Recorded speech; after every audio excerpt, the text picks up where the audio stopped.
నేను కాలేజ్ డేస్‌లో ఉన్నప్పుడు ఒకరోజు నేను నా ఫ్రెండ్ వీక్లీ 2 టైమ్స్ పానీపూరి తినేవాళ్ళమండి. ఒకరోజు సడెన్‌గా పానీపూరి తిన్నప్పుడు కొంతమంది చిన్న పిల్లలు, ఆడపిల్లలన్నమాట సివిల్ డ్రెస్ ఆ రోజు డిఎన్ఎస్ స్కూల్ నుంచి వెళ్తూ ఉంటే వాళ్ళని చూసి నాకు కూడా ఆడపిల్లలు పుడితే బాగున్నే అని అంటే మా ఫ్రెండ్ అంది, "ఎందుకే అలా అంటున్నావు?" అంటే, "ఏం లేదు వాళ్ళకైతే రకరకాల హెయిర్ స్టైల్స్ మంచి మంచి డ్రెసెస్ వేసి క్యూట్‌గా రెడీ చేస్తే ఇంట్లో మహాలక్ష్మిలా తిరుగుతారు కదా!" నేనన్నాను.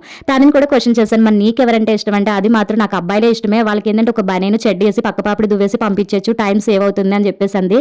ఇక్కడ కామెడీ ట్విస్ట్ ఏంటంటే నిజంగా దేవుడు ఎవరో నూటికో కోటికో 10 మందికి వాళ్ళు అనుకున్నట్టుగా జరుగుతాయండి. మిగతా వాళ్ళందరికీ రివర్స్‌లోనే జరుగుతాయి. నాకిద్దరు బాబులే పుట్టారండి. బ్యాడ్ లక్ అసలు పాప లేదు. ఇంకొక ట్విస్ట్ ఏంటంటే మా ఫ్రెండ్ ఎవరైతే అబ్బాయిలు కావాలందో తనకి కవల పిల్లలు, అది కూడా ఇద్దరు ఆడపిల్లలండి. కానీ ప్రతి ఒక్కరింట్లో ఖచ్చితంగా ఒక ఆడపిల్ల అయితే ఉండాలండి. ఆడపిల్ల ఉన్న ఇల్లు వేరేలా ఉంటుంది. నిజంగా ఆ కాలం మగపిల్లలు ఉన్న ఇంటికైతే రాదు. దానికి ఆ కవల పిల్లలు పుట్టిన వెంటనే దానికి కూడా ఈ విషయం బాగా అర్థమైపోయింది. వెటకారంగా నేను ఇప్పుడు ఒక పిల్లని ఇచ్చేవి పెంచుకుంటానంటే ప్రెజెంట్ ఇప్పుడైతే ఇవ్వను గానీ ఫ్యూచర్‌లో మేబీ మీ ఇంటికి కోడలుగా అయితే పంపిస్తానులేవే అంటుందండి.